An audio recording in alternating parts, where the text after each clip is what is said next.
it's Miss Tamara from MidPointe Trenton Library again, and I have a couple timely recommended reads. If you have read The Hate You Give or any of the books like that, I have read a book called Dear Martin. And this book was written in 2017, but does sound like it could be pulled from today's headlines. So Justice McAllister is top of his class at Brazelton Prep, captain of the debate team, and set for an Ivy League school next year. But none of that matters to the police officer who's just put him in handcuffs. He's eventually released without charges or an apology, but the incident rattles him.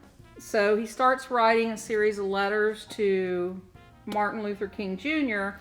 to see if his teachings of nonviolence still hold up today.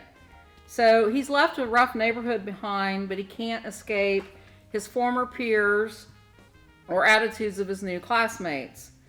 So the only exception he has is Sarah Jane, his gorgeous and white debate partner he wishes he didn't have a thing for.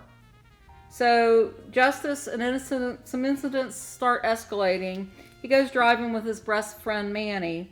The windows are rolled down, the music's turned way up, much to the fury of an off-duty cop beside them. Words fly, shots are fired, and Justice and Manny are caught in the crosshairs.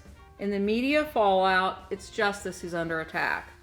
So basically what happens is, after this incident, he starts trying to make a quest of what's happened.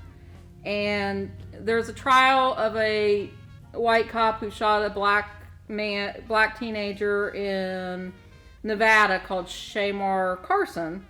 And Justice hadn't really paid too much attention to it. He doesn't feel like he's one of those black guys, like Manny's cousin Quan, who's just been accused of killing no other than Officer Castillo, who arrested Justice.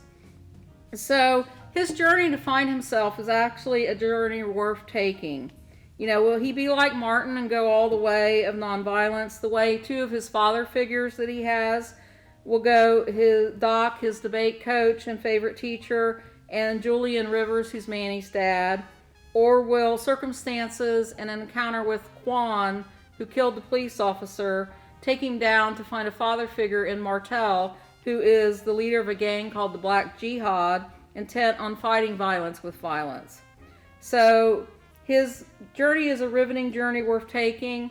Hopefully it'll make us all take a look hard at issues, and to paraphrase Dr. Martin Luther King, drive out the darkness with light and drive out hate with love.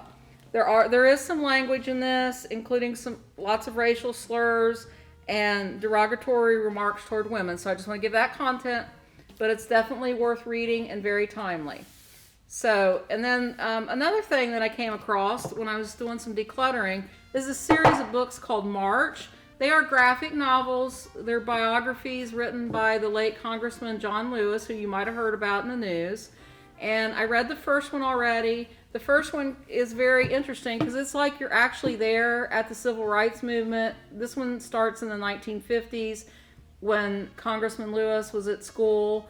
And you kind of you see things through his eyes. You start seeing some of the Jim Crow laws, they were called.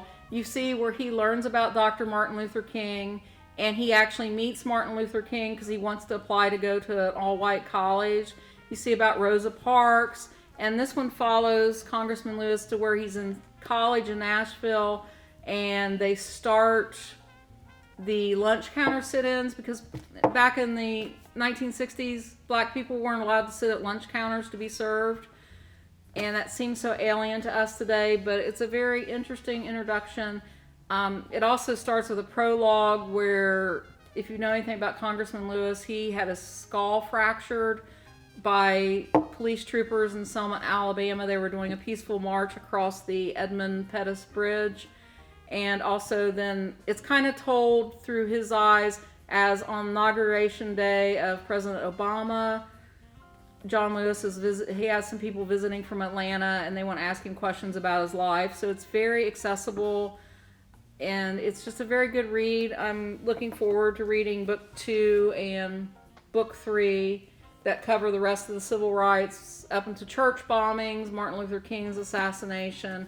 So if you don't know anything about the civil rights movement, it's a very it's a very worthwhile journey to take, just to be there with somebody who was there, to experience through their eyes how things were and life was. So highly recommended. This one is available through our Ohio Digital Library if you don't like the physical books or you like to do ebooks. Dear Martin you can get from Cloud Library and Ohio Digital Library. And it's also available in audio format if you like audiobooks. So that's what I've got today. Please let me know your thoughts in the comments. And if you read these books, let me know what you think. And you can let us know. And make sure you watch us and subscribe to our YouTube channel. Follow us on Facebook and Twitter and Instagram. Thank you.